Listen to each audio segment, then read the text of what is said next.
to get our Facebook community into the picture and YouTube as well. If you're watching me from any of my different platforms, welcome back to my Tuesday Night Lives. I haven't done one. We did one last week, and I promised you guys I was back on a regular schedule, and I'm trying to stay true to that. Summer's over, kids are in school, and we are already in the swing of a full-blown schedule. So my kids, by the way, I don't know if you guys know, but my kids are 12 and 13 years old. So they're both in middle school, and it's been pretty interesting because we've gone from like, oh, at school I get to see my friends, right? Remember, the last year and a half nobody saw anyone or saw them very sparingly. But now everyone, like, on the phone as they're coming home, it's like, oh my gosh, Mom, I have homework. I've got this to do. I've got that to do. I don't have time to do this other thing. I can't go for a walk with you. It's like, whoa, when did you guys become more stressed than me? I'm like, what have I created? But anyhow, so we are definitely fully into the sports academic schedule here in Atlanta, swinging around and trying to get everybody to where they need to be. And I'm actually on the other side of it. Instead of trying to make them study all the time, now I'm like, have you had your water? Have you had something to drink? Have you been outside in nature? Did you get your exercise? So a complete shift for me for sure. But how are you guys doing? How's everybody doing this Tuesday night? I hope you guys are all doing well. I hope everyone is staying sane and staying positive. It's really hard to do given the times we're in. And this is something Vic made me do. And I'm so bad about this because I really want to know what's going on in the world. And I really want to, do something or help people. I mean, I have that pull, right? But when you turn the news on, man, it's tough to watch, right? It's just constant negativity. It is constant, like, the world is ending, everything's going nuts, So I think I was talking to a patient about this the other day. It was a patient that no longer lives in Atlanta, but is still connected to us. And she was saying how she's starting to get really anxious and depressed. I don't know if any of you guys are starting to feel that way as well, but she keeps the news on kind of like in the background as she's working, because she's working from home. How many of you guys do that? Raise your hand if you do that. And I know some people even use it as background noise, right? So she does that. And she just said that, like, it's just ramping up the level of anxiety that she has. And so one of the first thing, guys, before we get into like all the news headlines and all the stories from today and all that other stuff, is just remember, like, everything has a budget, right? So watch the news because we don't want to be uninformed, but watch it, but have a budget, right? 20 minutes, 30 minutes, get the headlines, because the rest of the time, if you really pay attention, it's just repackaged sound bites over and over again. It's told in a different way. There's no creativity. There's no real storytelling beyond that. It's just the same headlines told to you in 15 different ways with different images maybe. So watch it to stay informed, but don't like have it on 24/7. And yes, no TV when the kids are near. I think this whole Afghanistan thing has really bothered me. I don't know how you guys feel about that. I know we're deviating away from health stuff, but for me, of course, it's all related, right? But just really, really bothered by what's happening there, what it means for those people. Do I have the answers? Absolutely not. But I do know the culture and the tribal traditions there and sort of the constant just downgrading of women. And there's no other way to sugarcoat it or call it anything other than it is. It is constant downgrading of women. And it's ironic because when you talk to some people in that community or culture, or even in the Muslim religion, right? Many of you know that my side of the family is Muslim. And when you talk to them, there's an acceptance to a certain extent that this is okay, like not okay to the extent of abuse and things like that. But there's always justification for some of this stuff that we know simply is not right. So the entire thing in Afghanistan bothers me. Don't know what I'm going to do about it. I think, there's certain things that need to happen and certain reformations that need to happen that are not happening. But I think as a country, when we see those people suffering, it's really, really hard to watch. So anyhow, so that definitely depresses me and makes me anxious as well. So I've had to turn the news off for that reason. But anyhow, we're going to get into the real reason all of you guys are here. And that's to talk about the health headlines, how they may be impacting you, what you might need to know. I know the dominant headline continues to be COVID, right? And what's happening in the world of COVID and all that other good stuff. We're not going to talk too much about that, a lot, unless you guys have questions. You're more than welcome to ask me any questions. But essentially, we know a couple things. I guess I'll go there and get that out of the way, and then we can talk about some of the other headlines. But a couple of things that are interesting that I think are important to know. First of all, the FDA gave full approval to the Pfizer vaccine. That means a couple of things. It's a full approval to a 2-dose Pfizer vaccine for COVID. Now, this is appropriate for everybody over 16 years of age, still not really full FDA approval for those from 12 to 15, and definitely not yet any sort of talking about children under 12. So full FDA approval means that it's been held up to rigorous scientific studies. It means that other things may happen. For example, you may see more mandates, right? Once the FDA puts their stamp on it, then there's a little bit more license to say, hey, you need to have the vaccine, or you're required to have the vaccine. So that is something that's probably coming down the pipeline as well. When there's full approval too, we know that many places when it comes to traveling are going to recommend that also. So FDA approval this week for the Pfizer vaccine is official. It's for those 16 and above. Now, it's interesting to talk about the other age groups. Again, I just talked about my kids, right? They're 12 and 13. And they don't have all the scientific information they want yet on that age group. So I still think we need to proceed with caution a little bit on our 12 to 15-year-olds. And there's definitely not the science there yet to say with any sort of conviction that it's okay for kids under 12. We've got people at the FDA themselves saying that this stuff needs to be studied a bit more. So FDA approval, 16 and older. The rest of the population, they continue to study and look at the vaccine more critically. Okay, so that's the vaccine. And then I got a lot of questions this week too on the booster. How many people have done the third shot, right? So the third shot was really recommended initially for the immunocompromised. And I think we talked about that last week. That's if you've had, you're undergoing chemo, you've got some different immunodeficiencies, those type of things. So the booster was recommended for those folks. So now there's an official recommendation for a third booster shot. Here's what I think. I do think if you've had both your vaccines, maybe check antibodies if it's been more than 3 or 4 months and see if you still have COVID antibodies. That's a lab test that you can do. And if you don't, that booster might be something to think about. But if you do have antibodies, then I don't know that I'm 100% on board with doing that third shot. So that's just my 2 cents there. We've seen a lot of instances where if you're doing too much of this, like for example, someone who's had COVID turns around and gets the COVID vaccine pretty close to the original COVID infection, they're having this incredibly exaggerated immune response and a lot of inflammation that's then taking a while to go away. So again, not out there saying vaccine's good or vaccine's bad. I don't want to get into that debate, but these are some of the precautions you can take and some of the things to think about as you navigate the vaccine conversation. All right. So hopefully that's helpful and not confusing at all. All right. Moving on from that.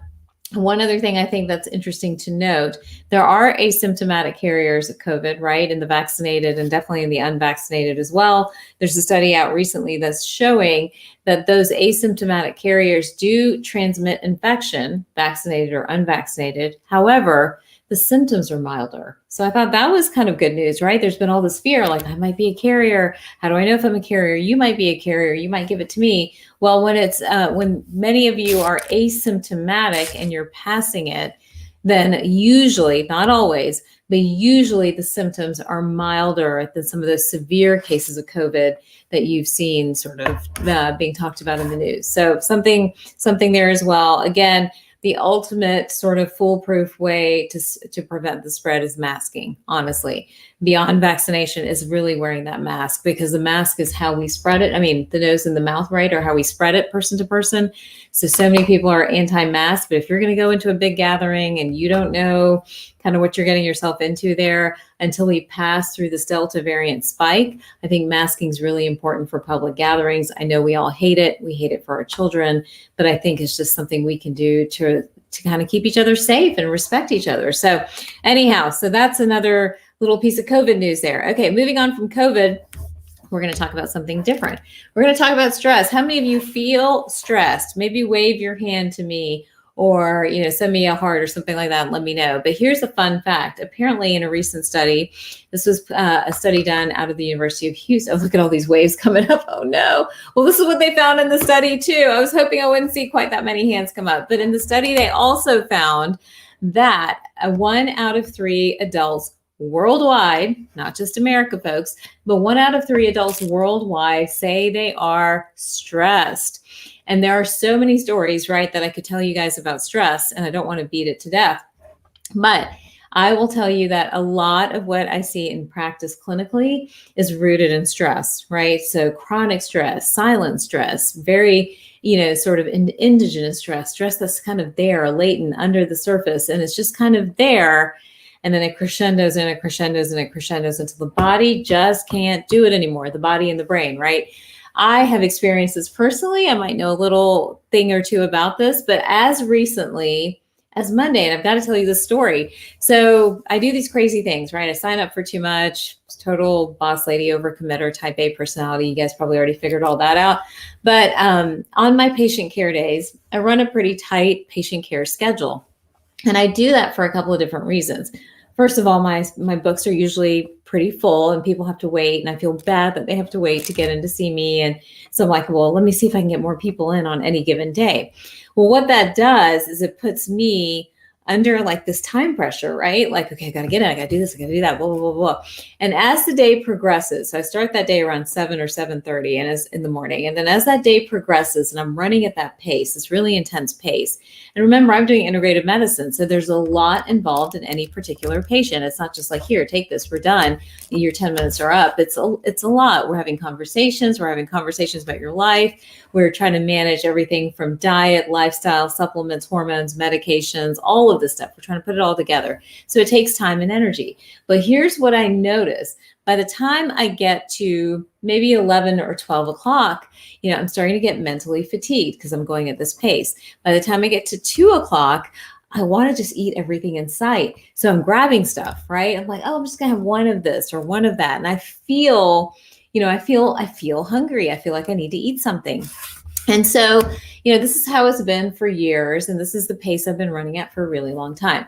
Well, we've shifted things recently in the practice, and what we have done is paired me with a nurse practitioner, and they will come in and they're kind of like hooked onto me, and they're literally helping with the millions of details that take place on any patient encounter, and they're making the experience for our patients at Center Springs so much better.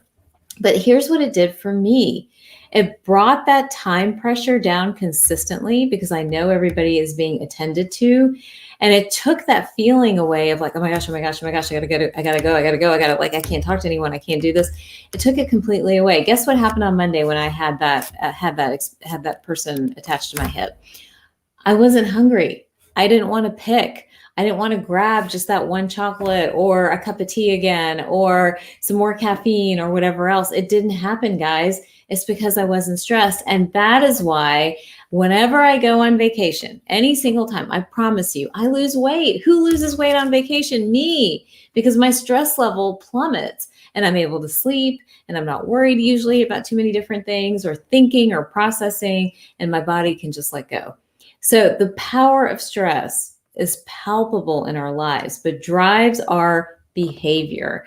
And that behavior we don't have control over when we're not feeling good. So many times I talk about how you feel.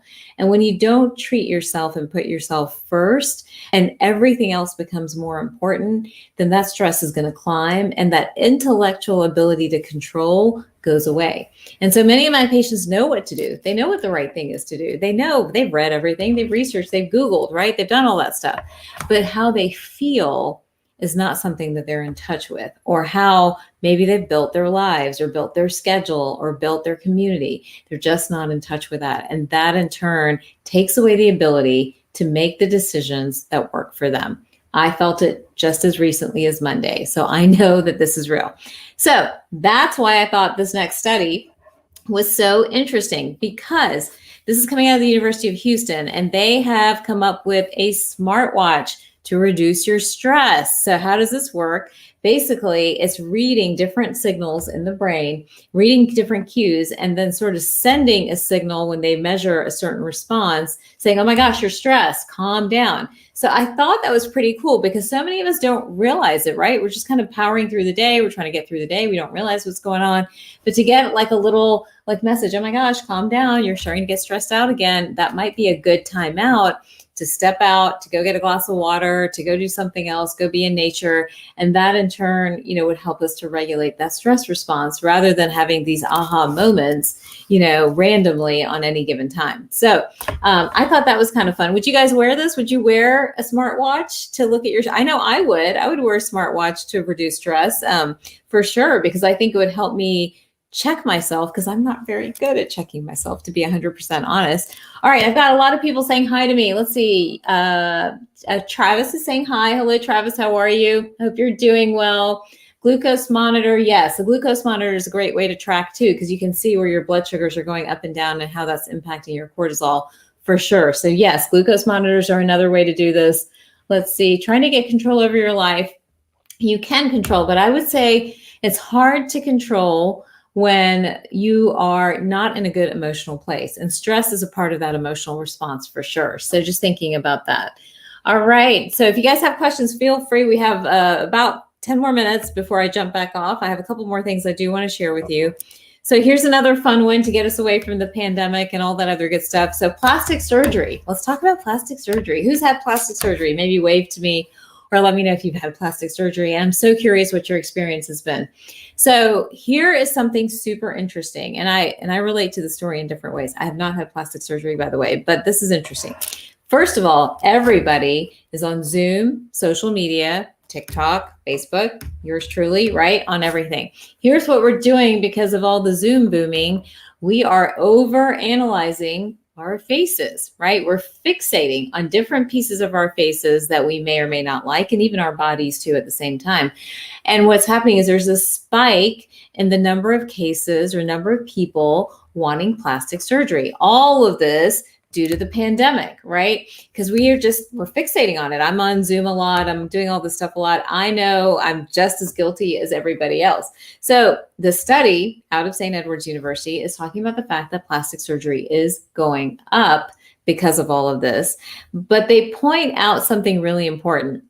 So the people that typically pursue plastic surgery, they're dividing into two different types of thinkers. In general, there are two different types of thinkers. There are analytical thinkers, right, that look at something very logically. They're looking at the data, they're looking at the statistics, and they're going to make very logical, rational decisions. But they're going to look at everything in individual pieces rather than looking at something like as the sum of its parts. So they found that the people that were more likely to get plastic surgery are people that are analytical thinkers. How many of you out there are analytical thinkers? Like you fixate on every detail, on every small little piece of the puzzle. Now, on the other hand, a holistic thinker, which is really more of what I am, because I'm always seeing the big picture, I'm always seeing how things come together. They won't do plastic surgery because they understand that an imperfection here and an imperfection there is really not the whole picture. The whole picture is it's a symphony, right? You might have something that's slightly out of proportion and not perfect. I forgot what the model face is, but anyhow, not these perfect features or whatever else, but it makes you who you are, right? It doesn't account for your spirit or your smile or your energy or your spark or whatever it is. And so the article actually ends, it's so interesting.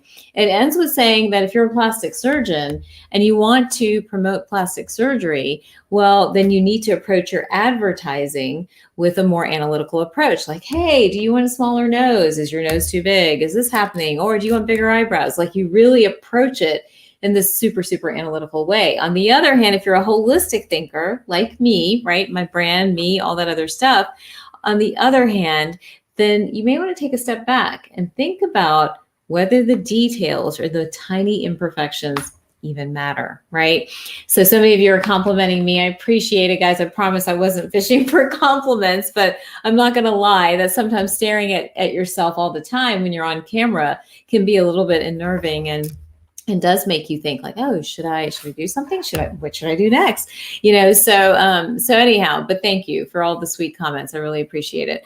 But anyhow, so I think just a reminder, and I think that's so true of so many things I deal with, right? What's true of this pandemic, when we become, holistic thinkers, you can see the whole picture. We're not fixating on you didn't wear a mask and you didn't get vaccinated and you didn't do this and you didn't do that. We're looking at all of us as a whole. When we're a holistic thinker, we're treating medicine and disease as a whole, right? It's not just one thing or one way that's going to get you somewhere. It's multiple things that lead you to a particular path. And I would say it's even our communities, right? I mean, are we treating our communities holistically? Do we look at how all of us fit together, how we all impact one another, how what's happening over in Afghanistan really does impact what's happening to us over here, how we're all really connected? Or do we step back, and get really analytical? Well, we spent, $1 trillion in 20 years and those people don't want to defend themselves. What is the right way to think? So I'm always going to be a proponent and an advocate for holistic thinking. I'm always going to believe that it is the only way. We do need to analyze, but we need to analyze in the context of holism so that we understand the individual pieces, but ultimately, at the end of the day, we're able to pull it together into a beautiful symphony that works in many different ways together. So that is my hope for everything. And that was a big tangent from a plastic surgery study. But anyhow, that's what it made me think about. All right, I think I have one more thing to talk about. Sorry, I thought it was done. One more thing. I think this is important too. And it's connected. I promise it's all holistic. It's all connected. So one of the things we noticed with the pandemic that wasn't talked about very much in the media was the fact that some of the toughest cases of the pandemic, some of the people that were getting super sick were also obese, right? Many of you caught that. I think you noticed that the obesity crisis is now worldwide. It's not just here in the United States. It's related to our lifestyles, our food quality, gut health, all these things that I talk about all the time. Now, one of the little pieces of the puzzle are we educating people about their weight and their risk for diabetes and insulin resistance early enough? Are we doing that? And the answer is no, so much so that recently the United States Preventive Service Task Force recommends screening for pre-diabetes and type 2 diabetes. They've dropped the age from 40 to 35 because they're seeing the rise in this across the board. And that's exactly, by the way, what I'm seeing in practice. We're just seeing an increase in insulin resistance, blood sugar levels, metabolic markers, and those ultimately lead to disease, right? So for some people, they're just worried about their weight, but for others, it really does lead to disease. And that in turn is something that needs to be caught way earlier. I mean, I would even advocate it. We need to, treat somebody as young as my children. We need to educate them about what these numbers mean so they can track them throughout their life. So they're screening for it early. So what does that mean for you? That means if you are 35, I would say if you are 25 even, you should know numbers like your hemoglobin A1C, your fasting insulin level. You should know what your morning glucose is. So those are ways we screen for prediabetes. You want that A1C, by the way, to be under 5.4, even down to 5.1, 5.2. Those are optimal levels. You want your fasting glucose to stay kind of in the 80 to 90 range. Going over 100, well, I don't like that. I mean, I feel like you're already having early signs of insulin resistance. So these are ways for you to be proactive. And here's the plus part of all of that. Everyone talks about the dreaded after 40 weight gain and then the 50 menopause belly, right? You've heard all these things before. Well, if the earlier you start this and start to understand what drives your blood sugar levels up and what drives you into insulin resistance, the sooner you'll be able to act and modify your diets and your lifestyle so that you don't have to deal with all that stuff down the road, right? You're going to be so far ahead of the game. And you're going to be one of those people that when you're turning 45, 50, people are like, oh my gosh, I thought you were like 20. So anyhow, I'm not going to make that false promise, but screen yourself and get everything checked out a little bit earlier because it's only going to help you in the long run. Okay, done with studies. Done with all of that stuff. Let's see if you guys have any questions. Let me see if we can share some comments. We come from our ancestors and their features. Why change that? When are we satisfied? Sad, right? Holistic thinking. It's the answer to plastic surgery. I wonder what the plastic surgeons have to say about some of this stuff. All right. All right. Someone's saying, I feel more isolated since the pandemic. It doesn't feel we are whole. I absolutely agree with that. In fact, I think many of us have gotten used to like living in our own bubbles, right? And it's almost like my daughter said this. She's like, it feels weird to socialize because we got used to being alone, but we're not meant to be alone.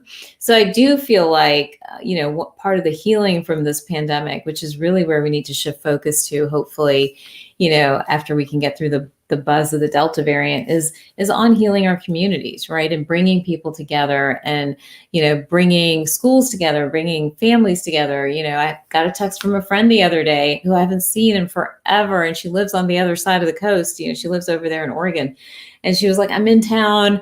I can't see you though. I'm here to see my parents. And I don't want to expose them to anybody else. So I'm in and out. I love you. I hope to see you soon. So many of us have lost those connections. So I would say challenge yourself, get uncomfortable, right? If you've started to get accustomed to being alone, or you feel like people aren't reaching out, just remember they're struggling just as much as you are. And so reach out to them, and I think over the next few weeks and months, and even these holidays that are coming, we need to gather and we need to celebrate and we need to be together, because at the end of the day, it is community that heals. We were never meant to live in isolation. We were never meant to be quarantined and separated from the people we love. And so I think we need to get away from that as soon as possible and really re-embrace our families and our communities and live the way we need to live, more fully and more wholly. And I think that's when we'll feel connected. And honestly, that's when you start to develop more empathy and compassion and more tolerance and the ability to really see things from somebody else's point of view. All right, I probably have blabbered away here. I was trying to make sure. I hate when I see your questions afterwards. I think I've got most of the questions. Let me check our Facebook friends here. How are you guys doing? Everybody hanging out okay? All right, fantastic. Well, thank you guys. It's 9:31. I try not to keep you past 9:30, but thank you guys for joining me tonight on Tuesday Night Lives. I'm on a roll. I'm on a schedule. We're going to make this happen more frequently. Again, to prep me, send in your questions and your comments. And remember, there's all kinds of stuff going on Instagram, on YouTube, on Facebook, on my blog. We have a new YouTube video every Thursday. We have a new podcast every Wednesday. We do these lives on Tuesday. Are we doing too much? You guys might get sick of me. Anyhow, we do a live on Tuesday, and those are all opportunities to get your questions in, get great content to keep you back to your superpowered self. All right. Take care. Have a great night, guys.